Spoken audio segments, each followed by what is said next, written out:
In this video, we are going to talk about how to create coils with SOLIDWORKS logical routing. The helix that gives the shape to our wire must be created at the part level.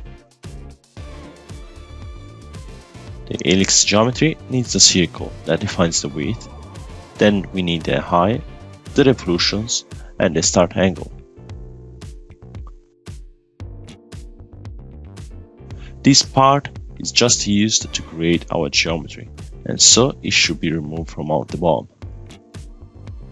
It's time to insert our connectors.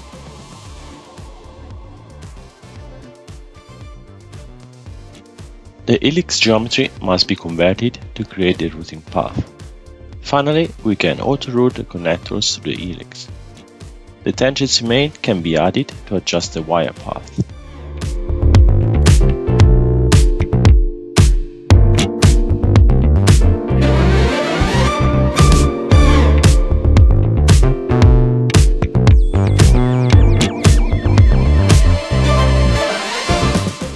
Through the curves and the convert entities command, we can create any shape we desire.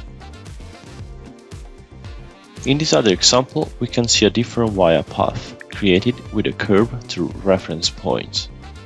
Again, the final result is nice and tidy.